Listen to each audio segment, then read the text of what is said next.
नमस्कार मुलांनो, आज आपण इयत्ता 7वी मधील विषय विज्ञान पाहणार आहोत. एका नवीन पाठाला आपण सुरुवात करणार आहोत. जे आपल्या पाठाचं नाव आहे भौतिक राशीचे मापन.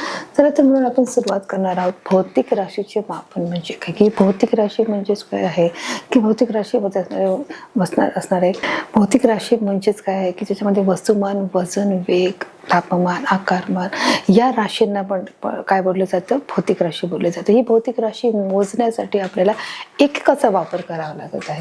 चला तर आपण सुरुवात करूया. आपण भौतिक राशी म्हणजे काय समजून घेतलेलं आहे मुलांनो, की मुलांना समजून घेतलंय की भौतिक राशी म्हणजे काय, वस्तुमान, वजन, वेग, अंतर, तापमान, आकारमान या राशींना आपण काय म्हणत आहोत, भौतिक राशी म्हणतो. याचे एकक आपण याचं जे मापन आहे ते एककमध्ये केलं जात आहे. आता भौतिक राशीच्या मापनामध्ये जे आपण प्रस्तावना पाहणार आहोत, त्या प्रस्तावनामध्ये आज आपण कोणकोणते घटक पाहणार आहोत, की भौतिक राशी म्हणजे काय, त्याचे किती व कोणते प्रकार पडतात, वस्तुमान आणि वजन याच्यामध्ये काय फरक आहे, या भौतिक राशीतील फरक काय आहे, त्याचप्रमाणे भौतिक राशीचे प्रमाणित मापन कोणते आहे हे पाहणार आहोत. त्याचप्रमाणे एककाची आंतरराष्ट्रीय पद्धती आहे ती कोणती आहे ते देखील बघणार आहोत. अचूक मोजमापनाचे हे महत्त्व काय आहे, की अचूक मोजमापाचं महत्त्व कशा प्रकारे असलं पाहिजे, की ते अचूक वेट असणं हे देखील किती गरजेचं आहे, ते काय इम्पॉर्टंट आहे, ते का महत्त्वाचं आहे हे देखील पाहणार आहोत. मग हे सर्व महत्त्वाचे मुद्दे आपण या पाठाच्या अंतर्गत पाहणार आहोत. मुलांना बघा, आपण काय पाहणार आहोत, सगळे मुद्दे आहेत आपण बघत आहोत. की भौतिक राशी म्हणजे काय, त्याचे प्रकार किती पडतात हे 2 झाले. वस्तुमान व वजन यातील जे भौतिक राशीतील फरक काय आहे 3 झाले. भौतिक राशीचे प्रमाणित मापन कोणते आहे ते पाहणार आहोत.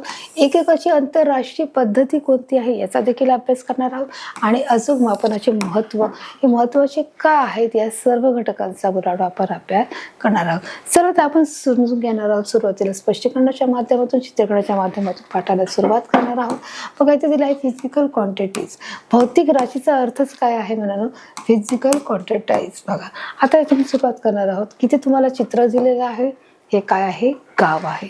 आता तुम्ही इथे पाहू शकता की आपलं पाठाचंच नाव आहे मापन. मापन म्हणजेच काय आहे, की मोजणार आहे.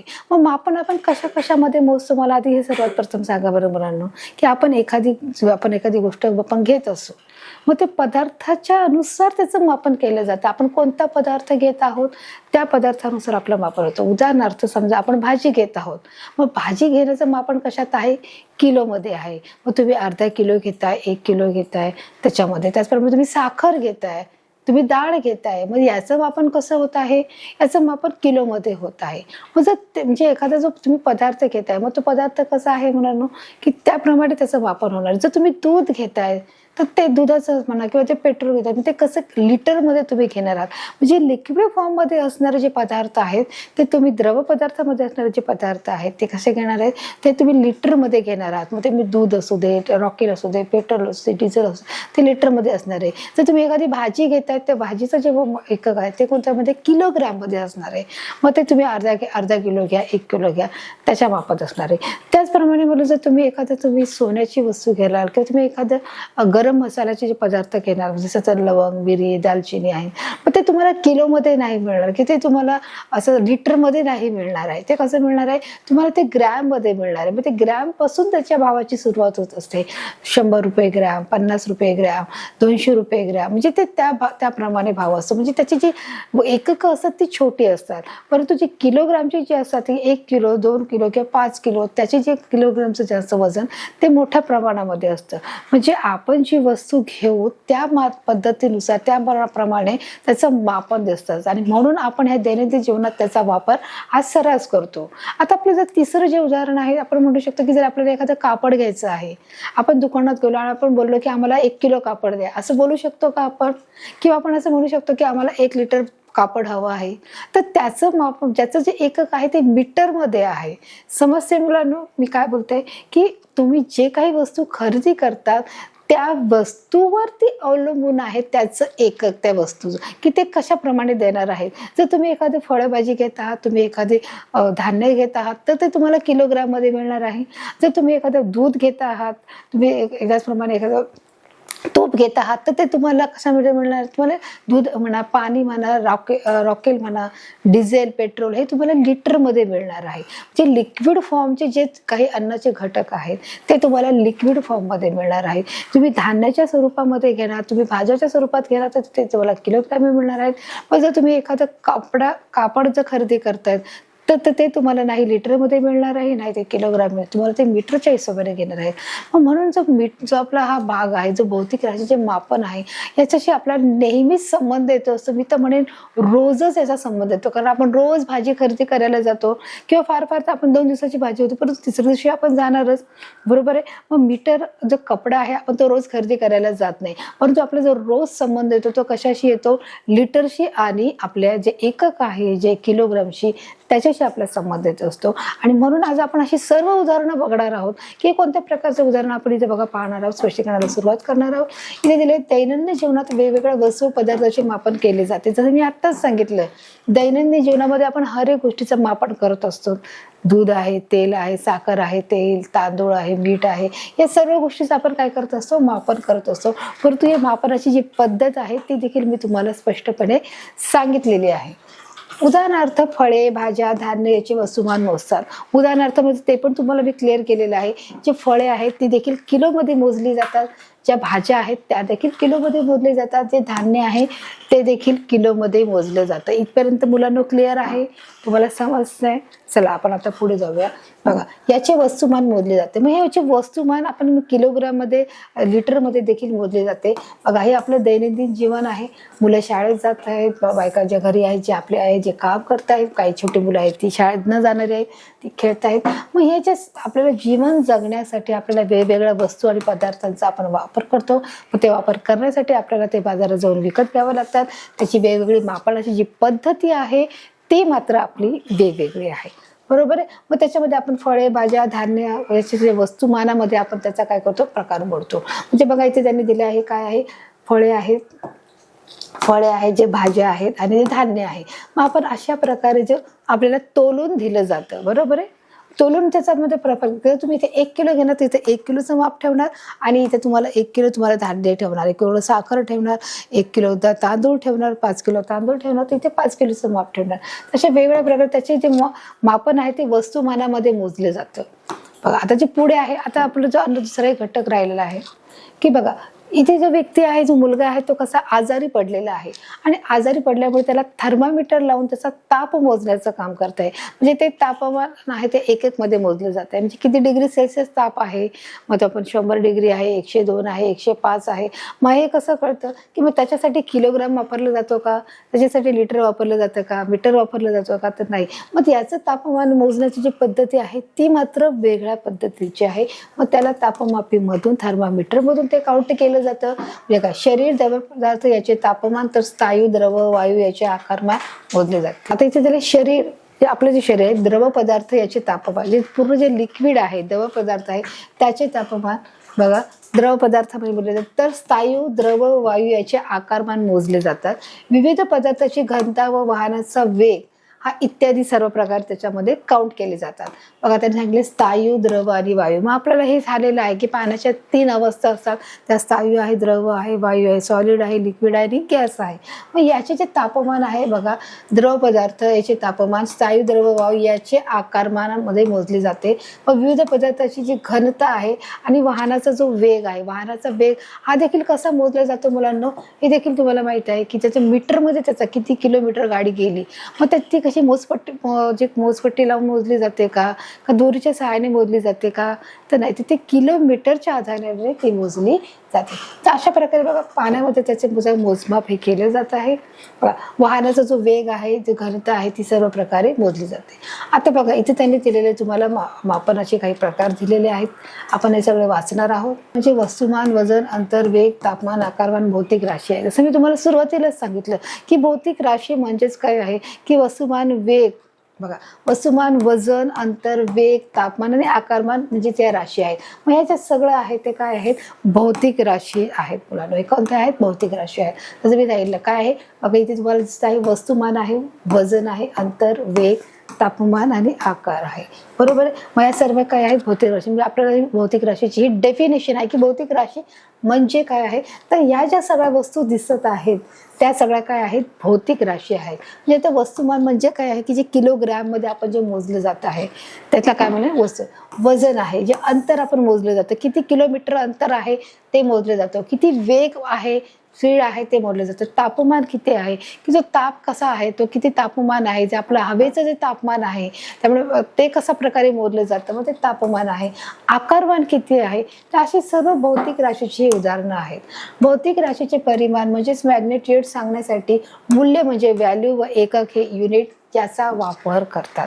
बघा तर हे सर्व परिमाणाचा वापर केला जातो. मूल्य म्हणजेच काय व्हॅल्यू व एकक म्हणजे काय आहे युनिट आहे. एककामध्ये त्याचं मापन केलं जात आहे.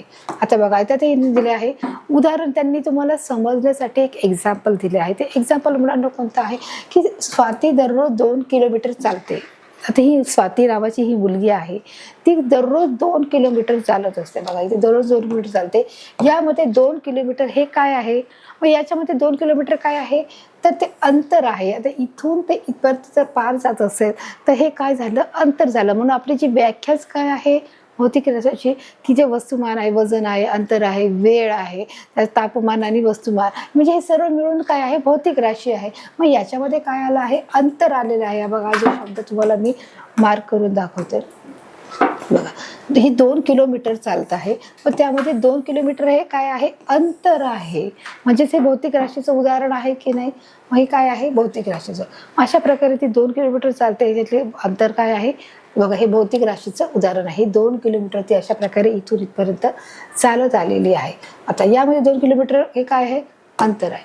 म्हणून अंतर या भौतिक राशीचे परिमाण स्पष्ट करतात आणि म्हणूनच जे अंतर हा जो शब्द आहे हा काय करत आहे भौतिक राशीचे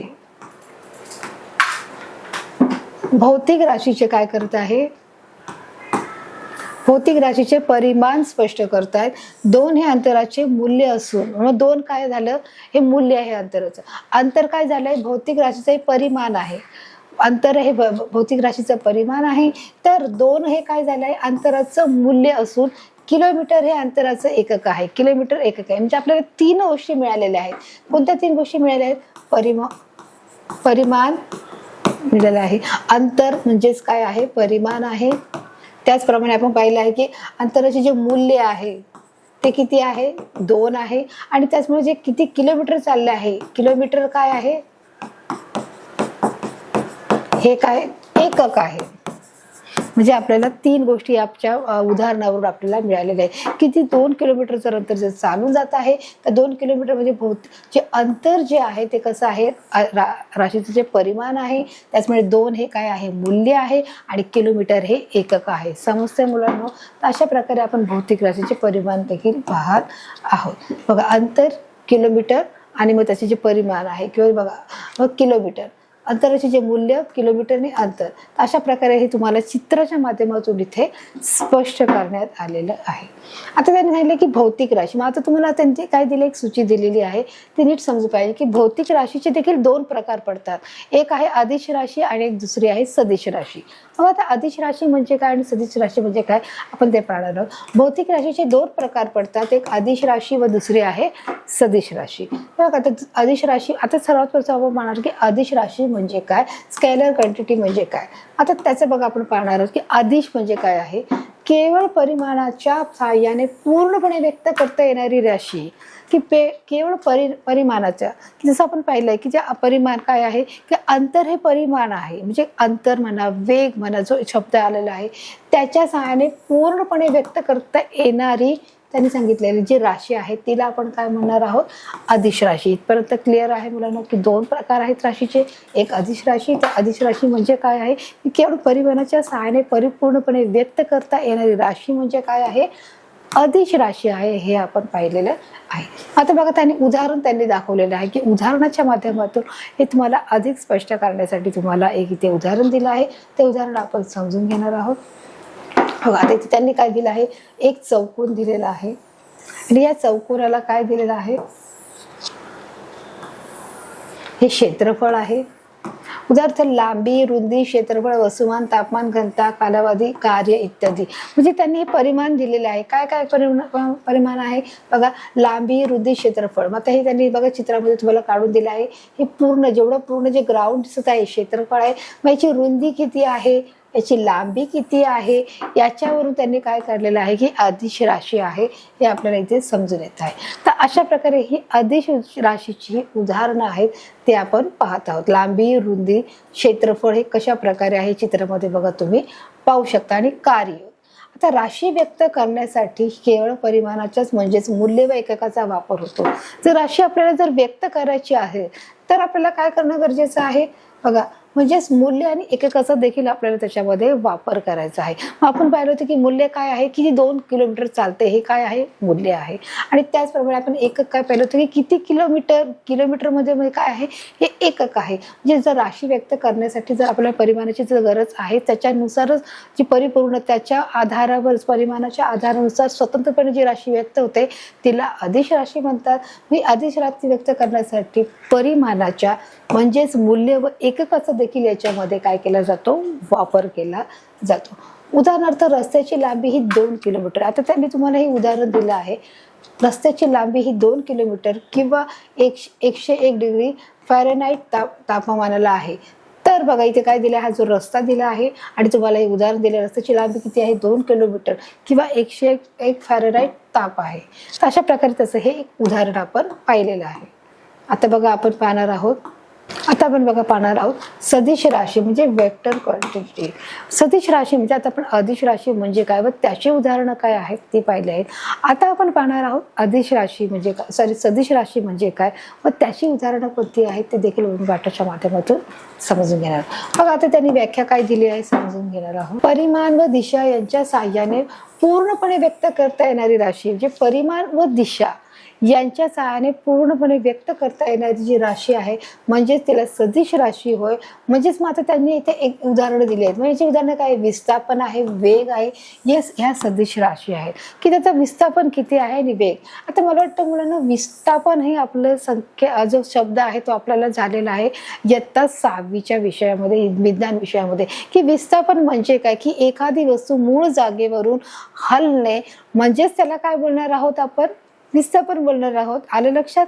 आपला हा विषय झालेला आहे इयत्ता 6वीच्या विज्ञान विषयामध्ये की हा आपला शब्द गेलेला आहे विस्थापन. आणि म्हणूनच मी तुम्हाला सांगत असते की हर एक जो शब्द आहे हा आपला नीट लक्ष देऊन ऐकायचा आहे की जेणेकरून तो शब्द आपल्याला पुढच्या इयत्तेमध्ये उपयोगी पडतो. आणि मग त्यावेळेस आपण म्हणतो की अरे हा शब्द आपण गेलेला आहे पण आपल्याला आठवत नाही, आणि म्हणून हा पुन्हा शब्द इथे आपल्याला या 7वीच्या विज्ञान विषयामध्ये भौतिक राशीच्या मापनात शब्द आलेला आहे की जो विस्थापन आहे म्हणजेच ती जागा हलण्याची जी दिशा आहे, एक जी मूळ स्थितीवरून एखादी वस्तू जेव्हा हलते किंवा ती हलवली जाते त्यालाच आपण काय म्हणत आहोत, विस्थापन बोलत आहोत. वेगचा अर्थ काय आहे, स्पीड आहे, बरोबर आहे. वेगचा अर्थ काय आहे, स्पीड आहे. मग ही सर्व कशी आहेत, सदिश राशीची उदाहरणं आहेत. समजलं मुलांना की अदिश राशी म्हणजे काय आणि तर सदिश राशी म्हणजे काय. जसं अदिश राशी ही परिमाणाच्या पूर्णपणे ती व्यक्त करते त्याला आपण काय म्हणत आहोत, अदिश राशी. आता सदिश राशी म्हणजे काय, परिमाण व दिशा जे डायरेक्शन आहे बघा, दिशाचा अर्थ काय, डायरेक्शन, याच्या सहाय्याने पूर्णपणे व्यक्त करता येणारी जी राशी आहे तिला आपण काय म्हणणार आहोत, सदिश राशी. व ही जे एक्झाम्पल आहे त्याचं कोणतं आहे, विस्थापन आणि वेग. ही त्याची आपली 2 उत्तम उदाहरणे पाहिलेली. विस्थापन म्हणजे काय हे देखील मी क्लिअर केले आहे आणि वेग म्हणजे काय हे देखील मी तुम्हाला क्लिअर केलेलं आहे. तर अशा प्रकारे सदिश आणि अदिश राशी या दोन्ही आपल्या इथे क्लिअर झालेल्या आहेत. आता मुलांना आपण बघा पाहणार आहोत त्याचं उदाहरण. बघा कसं पाहणार आहोत. इथे 20 किलोमीटर विस्थापन होत आहे. म्हणजे आता विस्थापन म्हणजे एक वस्तू मूळ स्थितीवरून हलणे किंवा मूळ जागेवरून हलून दुसऱ्या ठिकाणी जाणे त्याला आपण विस्थापन म्हणतो. मग आपल्याला याच्यात विमानाचं उदाहरण घेतलेलं आहे. उदाहरणार्थ 20 किलोमीटर विस्थापन उत्तर दिशेस. बघा ते विस्थापन झाले की जे हवाई जहाज आहे किंवा आपण बोलू शकतो जे एरोप्लेन आहे ते विमान एका ठिकाणाहून दुसऱ्या ठिकाणी विस्थापन होत आहे. मग ते 20 किलोमीटर विस्थापन उत्तर दिशेस होत आहे. उत्तर दिशा कुठे असते, इथे असते. दक्षिण इकडे, पूर्व इकडे आणि पश्चिम इकडे, बरोबर. मी यांनी काय सांगितलंय की 20 किलोमीटर अंतर विस्थापन झालेलं आहे उत्तर दिशेस. काय झालं आहे, 20 किलोमीटर अंतर उत्तर दिशेस झालं आहे मुंबईच्या दिशेने. इथून मुंबईच्या, मग मुंबई कुठे आहे, पश्चिमेला आहे ना, हा जो पूर्व आहे तर हे काय आहे, पश्चिम आहे. आणि मुंबई कोणत्या भागामध्ये येतो, जर आपण असा नकाशा जर पाहिला, या नकाशामध्ये मुंबई कुठे आहे, इथे आहे. म्हणजे आणि उत्तर कुठे येते, म्हणजे ते मुंबईच्या 20 किलोमीटर वर विस्थापन उत्तर दिशेस मुंबईच्या दिशेने आकाशात 500 किलोमीटर प्रति वेगाने जाणारे विमान आहे. अशा प्रकारे त्यांनी त्याची बघा उदाहरण दिलेलं आहे की 20 किलोमीटरचे विस्थापन होत आहे मुंबईच्या दिशेने, व आकाशात किती किलोमीटरचा जो व्यास आहे त्याचा विस्थापनाचा वेग आहे तो 500 किलोमीटरच्या अंतराचा आहे. किती आहे बघा, 500 किमी प्रतितास वेग आहे. म्हणजे एक तासाला किती आहे, 500 किलोमीटर प्रतितास वेगाने जाणारे हे विमान अशी उडून 20 किलोमीटर अंतरावरून मुंबईच्या दिशेने येत आहे. हे आपले झालं सदिश राशीचं उदाहरण आपण याच्यामध्ये पाहिलेलं आहे. आता भौतिक राशी आणि वस्तुमान. आता त्यांनी तुम्हाला सांगितलं की भौतिक राशीचे मग आपण आता एक एक एक करू शिकणार की वस्तुमान म्हणजे काय, अंतर म्हणजे काय, वेग म्हणजे काय, तापमान म्हणजे काय, आकारमान म्हणजे काय, मग त्याची उदाहरणं काय हे देखील आपण आता पाहणार आहोत. बघा आता भौतिक राशी आणि वस्तुमान. आता हा जे चित्र आहे हे तुम्हाला सर्वांना परिचित आहे, सर्वांना माहिती आहे की नाही, की मी तुम्ही आईबरोबर जेव्हा बाजारात जाता, मार्केटला जाता आणि जेव्हा तुम्ही भाजी घेता किंवा फळे फ्रुट्स वगैरे खरेदी करता, तेव्हा जो दुकानवाला आहे त्याच्याकडे अशा प्रकारचं हे माप तुम्हाला इथे दिसत आहे. आता हे मापाचं तुम्ही नीट निरीक्षण केलं, तुम्हाला काय दिसत आहे, 15 kg. म्हणजे इथे मिनिमम याची जी कॅपॅसिटी आहे ती किती आहे, 15 kg आहे. ह्याचं जे माप ठेवलं आहे ते किती दिसत आहे, 1 kg. किती, हे 1 kg माप दिसत आहे. आणि याची जो बघा इथे दिसत 15 kg. आता हे अशा प्रकारे इथे 1 kg ठेवले म्हणजेच, आणि हे माप कसं झालं आहे, याची जी सुईचा काटा आहे तो तुम्ही पाहू शकता की एक प्रमाणे 1 किलोचं हे माप बरोबर ॲक्युरेट झालेलं आहे. म्हणजे आता जर अजून त्याच्यात फळ टाकलं तर ते काय होणार आहे, हे माप खाली जाणार आहे. पण जर आपण इथे अजून 2 किलोचं माप टाकलं, 2 kg, तर काय होणार आहे, हे माप वरती जाणार आहे. म्हणजे याच्यामध्ये अजून आपल्याला टाकावं लागणार आहे. तर त्याच्यामुळे याचं जेव्हा तुम्ही बाजारात जातात तेव्हा तुम्ही या तराजू, याला काय म्हटलं जातो, तराजू, हे तराजू मापन म्हटलं जातं, की याचं देखील तुम्ही नीट निरीक्षण करायचं आहे. पदार्थातील द्रव्य संचयाला वस्तुमान म्हणतात. म्हणजे पदार्थाचा जो द्रव्य संचय त्याला वस्तुमान म्हणतात. प्रत्येक वस्तू स्थिती बदलल्यास विरोध करते, याला जडत्व म्हणतात. म्हणजे प्रत्येक जी वस्तू आहे ती स्थिती बदलत, मग हे काय आहे, जडत्व आहे. बघा, प्रत्येक वस्तू स्थिती बदलत जी विरोध करते त्याला काय म्हणत आहे, जडत्व म्हणते. म्हणजे ज्या ठिकाणी आपण फ्रूट ठेवले आहेत त्याला आपण काय म्हणणार आहोत, बघा, जडत्व म्हणणार आहोत. पदार्थातील द्रव्य संचयाला वस्तुमान म्हणतात. जे पदार्थाची द्रव्य संचय आहेत त्याला आपण वस्तुमान म्हणत आहोत. तर प्रत्येक वस्तू स्थिती बदलत जी वस्तू असते त्याला काय म्हणणार, जसं मी सांगितलं बघा, ही काय आहे, जडत्व आहे. तर बघा, वस्तुमान हे वस्तूच्या जडत्वाचे गुणात्मक माप आहे. जी वस्तू आहे त्या वस्तूच्या जडत्वाची, आणि ही वस्तूच्या जडत्वाचे गुणात्मक म्हणजे काय, गुणाकार माप आहे. जितके वस्तुमान जास्त तितके जडत्वही जास्त. बघा, जितके गुणात्मक माप आहे तितकेच त्याची जी वस्तू आहे ती देखील कशी आहे, जड आहे. बघा, जितके वस्तुमान जास्त, ज्याप्रमाणे जितकी वस्तू आहे त्याचप्रमाणे तितके जडत्वही कसं असणार आहे, जास्त प्रमाणामध्ये. जेवढं तुम्ही माप ठेवणार तेवढंच इथे वस्तूचं जडत्व हे वाढत जाणार आहे. वस्तुमान ही अदिश राशी आहे. जे वस्तुमान आहे ते कसं आहे, अदिश राशी आहे. म्हणजे अदिश राशीचं उदाहरण आहे. म्हणून जगात कुठे गेलं तरी वस्तुमान बदलत नाही. मग तुम्ही जगाच्या कोणत्याही पाठीवर जा की हे वस्तुमान ठरलेलं आहे. जितके किलोचं वस्तू असणार आहे त्याच प्रमाणाचा पदार्थ देखील तुम्हाला तितक्याच प्रमाणात मिळणार आहे. तुम्ही जगाच्या पाठीवर कुठेही जा, याच्यामध्ये तुम्हाला फरक होत नाही, हे परिपूर्णपणे हे क्लिअर आहे. आणि म्हणून हे अदिश राशीचं उदाहरण आहे. जसं भौतिक राशीमध्ये सांगितलं की 2 प्रकारच्या पडले जातात, एक अदिश राशी, एक सदिश राशी. मग अदिश राशीचं हे उत्तम उदाहरण पाहिलं, ही अदिश राशी आहे. आणि जगात तुम्ही कुठेही गेला तरी याचं काय म्हणजे चेंज होणार नाही आहे. तुम्ही कुठेही जा त्याच्यामध्ये फरक होणार नाही आहे. बघा, आता त्यांनी दिलं आहे वस्तुमान ग्रॅम किंवा किलोग्रॅम या एककात मोजले जाते. जे वस्तुमान आहे ग्रॅम, म्हणजे किती ग्रॅम, 100 ग्रॅम, 200 ग्रॅम, 50 ग्रॅम पासून त्याची काय होते, सुरुवात होत असते. 50 ग्रॅम, बघा, 50 ग्रॅम, नंतर 100 ग्रॅम, मग 200 ग्रॅम. म्हणजे अशा प्रकारचे 50 ग्रॅम, 100 ग्रॅम, 200 ग्रॅम. आणि जर आपल्याला पाव किलो घ्यायचं असेल तर 250 ग्रॅमचं भाजी ठेवली जाते. पाव किलो म्हणजे आपण त्याला म्हणतो ना पाव किलो, अर्धा किलो. व 250च्या नंतर आहे 500 ग्रॅम, बरोबर. म्हणजे हे काय झालंय, अर्धा किलो, 1.5. मग आपल्याला पूर्ण 1 किलोचं मग 1 kg तिथे दिलेलं असतं बघा, 1 kg. बरोबर. म्हणजेच काय आहे, तिथे 500 500 म्हणजे मिळून किती येतात, 1000 होतात. मग म्हणजे 1000 म्हणजे त्याच्यामुळे आपण तिथे 50 ग्रॅम पासून ते 1 किलो पर्यंत आपलं तिथे वजन आपण करत असतो. वस्तुमान ग्रॅम किंवा किलोग्राम या एककात मोजतात हे तुम्हाला दाखवलं आहे. दुकानदाराकडील 2 पारड्याचा तराजू हा नेहमी 2 वस्तुमानाची तुलना करतो. जसं बघा आता त्यांनी सांगितलंय की जे दुकानदार जो असतो त्या दुकानदाराकडे काय असतो, 2 परड्याचा जो तराजू आहे. जसं आपण इथे बघा चित्रामध्ये पाहिलं आहे, दुकानदाराकडे असा 2 तराजू असतो बघा, की जो तराजू आहे जो 2 परड्याचा असतो. ही काय आहे, परडी आहे, की एकामध्ये वस्तुमान एकामध्ये जो किलोग्राम जो ठोकळा असतो 1 किलोचा, अर्धा किलोचा तो ठेवला असतो आणि एकामध्ये काय ठेवलं असतं, पदार्थ ठेवलेला असतो ना. अशा प्रकारचा जो परडा असतो, अशा प्रकारचा जो त्याला काय म्हटलं जातं, तराजू म्हटलं जातो. हा तराजू नेहमी दुकानदाराकडे असतो. बघा, दुकानदाराकडील 2 पारड्याचा तराजू हा नेहमी 2 वस्तुमानाची तुलना करत असतो. तर 2 वस्तुमानाची दुकानदार काय करत असतो, दुकानदाराकडे 2 परड्याचा जो तराजू आहे तो त्याची नेहमी तुलना करत असतो. तर अशा प्रकारे जे चित्र आहे तुम्ही नेहमी पाहत असता. जेव्हा तुम्ही मार्केटला जाता, जेव्हा तुम्ही कांदे बटाटे जे काही भाजीपाला घेता, तर तुम्ही 2 तराजूमध्ये बघा, एकीकडे त्याने काय ठेवलं आहे, माप ठेवलं आहे आणि दुसरीकडे काय आहे, जी काही भाजी आहे, वस्तू आहे ती ठेवली आहे. आणि ते मापाशी बरोबर इथे बघा मिळतं जुळतं आहे की नाही ते चित्र तुम्ही पाहू शकता. जे चित्र तुम्हाला दिसत आहे हे कसं आहे, समान आहे. म्हणजे समजा हे 500 ग्रॅम असेल म्हणजेच किती आहे, अर्धा किलो आहे. तर हे बटाटे देखील कसे आहेत, अर्धा किलो आहे. तर अशा प्रकारचे हे जे तराजू आहे त्याला 2 परडे असतात आणि परड्याचा तराजू हा नेहमी 2 वस्तुमानाची काय करतो, तुलना करतो. जर हे 2 तराजू सारखे असतील तर जे टाकलेलं वस्तुमान आहे हे कसं आहे, सारखं आहे. जी दिलेली वस्तू देखील तितक्याच प्रमाणाची आहे, मापाची आहे असं देखील तिथे सिद्ध होत आहे. बघा, अशा प्रकारे तुम्हाला हे झूम करून इथे दाखवलेलं आहे, समजू शकता.